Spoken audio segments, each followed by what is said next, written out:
श्री स्वामी समर्थ. स्वामी महाराज तुमच्या सर्व चांगल्या इच्छा पूर्ण करो ही स्वामींच्या चरणी प्रार्थना करते आणि आजच्या व्हिडिओला सुरुवात करते. पण त्या अगोदर चॅनलवरती नवीन असाल तर सबस्क्राईब करा आणि शेजारील बेल आयकॉनलाही प्रेस करा, म्हणजे माझ्या सर्व नवीन व्हिडिओंचं नोटिफिकेशन तुम्हाला मिळेल आणि तुम्ही एक पण व्हिडिओ मिस करणार नाही. बुधवारी म्हणजेच 29 जानेवारीला आलेली आहे वर्षातील पहिलीच मौनी अमावस्या. मौनी अमावस्येलाच पौष अमावस्या किंवा दर्श अमावस्या या नावाने ओळखले जाते. प्रत्येक महिन्यामध्ये अमावस्या तिथी येत असते आणि आपल्या हिंदू धर्मग्रंथांमध्ये अमावस्या तिथीला एक खूप महत्त्वाचं स्थान देण्यात आलेलं आहे. या अमावस्येच्या दिवशी आपले पूर्वज जे असतात तर ते पृथ्वी तलावरती येत असतात.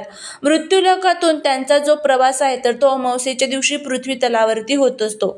त्यासाठीच आपल्याला अमावस्येच्या दिवशी आपल्या पूर्वजांसाठी काही उपाय, काही सेवा, त्यांचं नामस्मरण करायचं असतं, जेणेकरून आपल्या घरातील जो काही पितृदोष आहे तर तो संपून जाईल आणि त्याचबरोबर आपल्या घरातील जी काही इडापिडा, दारिद्र्य आहे तर ते नष्ट होईल.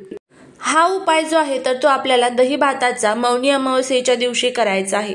हा उपाय आपण केल्यामुळे आपल्या जीवनातील 3 पिढ्यांचा पितृदोष नष्ट होईल आणि त्याचबरोबर घरातील 24 तासात इडापिडा आणि दारिद्र्य नष्ट होईल. असा हा प्रभावी उपाय आपल्याला करायचा आहे. हा उपाय कशा पद्धतीने करायचा, कोणत्या वेळेमध्ये करायचा, या संपूर्ण उपायाची माहिती आजच्या व्हिडिओमध्ये आपण घेणार आहोत. त्यामुळे जर तुम्हाला हा व्हिडिओ आवडला तर चॅनलला सबस्क्राईब करा आणि कमेंटमध्ये जय माता लक्ष्मी लिहिला अजिबात विसरू नका. या दिवशी तुम्हाला काय करायचं आहे तर सकाळी लवकर उठायचं आहे आणि त्यानंतर सर्वात प्रथम तुम्हाला भगवान विष्णू आणि माता लक्ष्मीचं स्मरण करायचं आहे आणि त्यानंतर तुम्हाला आंघोळीसाठी जायचं आहे. मौनी अमावस्येच्या दिवशी आंघोळीला विशेष महत्त्व असतं, कारण 144 वर्षानंतर असा योग आलेला आहे की प्रयागराजमध्ये कुंभमेळावा चालू आहे आणि त्या दिवशी शाही स्नान असणार आहे. प्रत्येकाला शाही स्नानासाठी जाणं जमत नाही, त्यामुळे आपण आपल्या घरामध्ये आंघोळीच्या पाण्यामध्ये गंगाजल टाकून आपल्याला आंघोळ करायची आहे आणि त्यानंतर तुम्हाला हा जो उपाय आहे तर तो करायचा आहे. मौनी अमावस्येच्या दिवशी मौन पाळायला खूप विशेष महत्त्व दिलं जातं, पण आपल्यासारख्यांना मौन पाळणं इतकं शक्य होत नाही. त्यामुळे आंघोळीपर्यंत म्हणजे सकाळी उठल्यानंतर आपल्याला मौन पाळायचं आहे, ते आंघोळ होईपर्यंत. आंघोळीनंतर तुम्ही बोलू शकता. या दिवशी आपण आपल्या घरामध्ये भांडण, कटकट, वादविवाद चुकूनही करू नये, कोणाचाही अपमान करू नये. या दिवशी आपण आपल्या घरामध्ये सफेद कलरचे पदार्थ चुकूनही खाऊ नये. सफेद कलरचे पदार्थ तुम्ही दान करू शकता. त्यामध्ये सफेद तीळ असते, बताशे असतात, तिळगुळ असतात. हे जे सफेद कलरचे पदार्थ असतात मौनी अमावस्येला दान करायला याला विशेष महत्त्व दिलं जातं, त्यामुळे तुम्ही दान करू शकता. त्यानंतर आपल्याला आपल्या घरातील जो काही पितृदोष आहे बघा, ह्या ज्या काही विशिष्ट तिथी असतात या तिथींना आपण आपल्या पूर्वजांचं स्मरण करत नाही आणि त्यामुळेच तो जो पितृदोष आहे तर तो आपल्या डोक्यावरती येत असतो आणि त्यामुळे घरामध्ये सतत भांडण, कटकट, वादविवाद होत असतात. कोणत्याच कामामध्ये आपल्याला यश येत नाही. प्रत्येक कामामध्ये आपल्याला अपयश येतं, अडथळी प्रत्येक कामामध्ये येत असतात.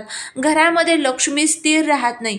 आलेला पैसा कुठे ना कुठे खर्च होत असतो. अनेक अडचणींमध्ये, अनेक संकटांमध्ये हा पैसा खर्च होऊन जात असतो. कुटुंबामधील जे व्यक्ती असतात तर ते सतत आजारी पडत असतात. नवरा बायकोमध्ये सतत भांडण होत असतं. कधी कधी तर तुम्ही बघाल की हा जो पितृदोष आहे तर तो इतका प्रखर होतो की घरामध्ये संतती प्राप्तीमध्ये देखील अडचणी येत असतात. त्याचबरोबर ज्यावेळेस या तिथी जवळ येतात त्यावेळेस हे दोष तुम्हाला प्रामुख्याने जाणवत असतील. त्यामुळेच आपल्याला हे जे उपाय असतात तर ते करायचे असतात. तर हा जो उपाय आहे तर तो आपल्याला कशा पद्धतीने करायचा आहे याची आपण आता माहिती घेणार आहोत.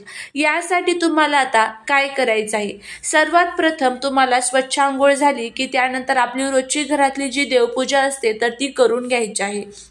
नंतर तुम्हाला थोडासा भात शिजवायचा आहे. भात शिजवत असताना त्यामध्ये तुम्हाला मीठ हे अजिबात टाकायचं नाही. अळणी भात आपल्याला शिजवायचा आहे. अळणी भात शिजवला की त्यानंतर तुम्हाला काय करायचं आहे तर हा भात एका प्लेटमध्ये काढून घ्यायचा आहे.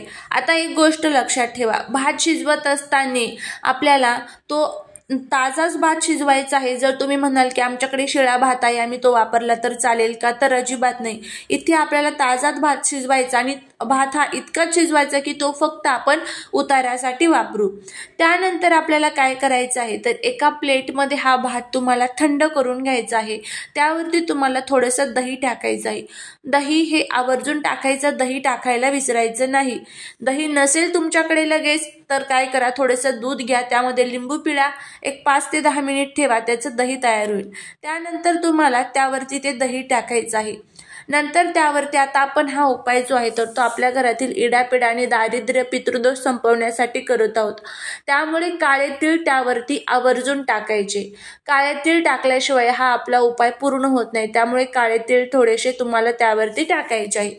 हे सर्व झालं की त्यानंतर तुम्हाला ही जी प्लेट आहे तर ती घ्यायची आहे आणि तुमच्या घरामध्ये कोणत्याही साईडला तुम्हाला दक्षिण दिशेला तोंड करून बसायचं आहे। हॉलमध्ये बसा, बेडरूममध्ये बसा, कुठेही बसले तरी चालेल, फक्त दक्षिण दिशेला तोंड करून तुम्हाला बसायचं आहे। एक छान तुम्हाला मोहरीच्या तेलाचा दिवा तयार करून घ्यायचा आहे। त्यामध्ये तुम्हाला थोडेसे तीळ सुद्धा टाकायचे आहे, काळे तीळ जे असतात तर ते टाकायचे आहे। दक्षिण दिशेला दिव्याची वाट ठेवायची, त्याच्या शेजारी तुम्हाला हा जो भात आपण ठेवलेला आहे दही भात तर तो ठेवायचा। दिव्याच्या खाली प्लेट देखील तुम्हाला ठेवायची आहे।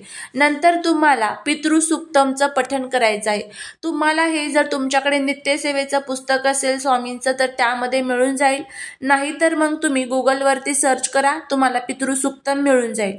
पितृसुक्तम तुम्हाला पठण करायचं आहे। पितृसुक्तम अगदी 2 मिनिटाची सेवा आहे, लगेच होऊन जाईल। नंतर तुम्हाला तुमच्या जर पूर्वजांची नावं तुम्हाला माहीत असेल तर ती नावं तुम्हाला घ्यायची आहे।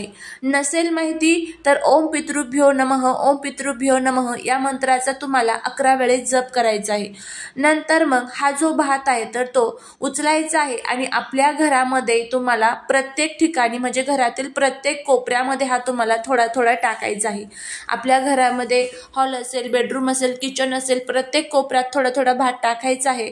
हा उपाय तुम्हाला सकाळीच करायचा आहे। सकाळी नसेल जमत तर संध्याकाळी केला तरीही चालेल।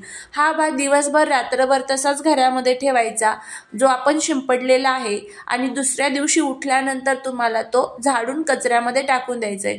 आता प्लेटमध्ये जो भात ठेवलेला आहे थोडासा उरलेला असेल तर तो तुम्हाला कावळ्याला खायला ठेवायचा आहे।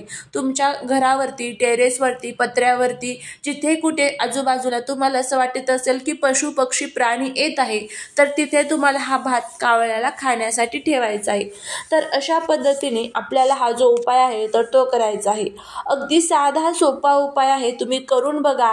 यामुळे जो भात आपण घरामध्ये शिंपडलेला आहे त्यामुळे घरातील इडापिडा, सतत होणारी भांडणे, कटकट, आजारपण सर्व दूर होतात। घरामध्ये नकारात्मकता जी असते तर ती नष्ट होते आणि जो कावळ्याला आपण भात ठेवलेला आहे त्यामुळे आपल्याला जो काही पितृदोष लागलेला असेल तर त्या पितृदोषापासून आपली सुटका होत असते। तर असा हा प्रभावी उपाय आपल्याला करायचा आहे।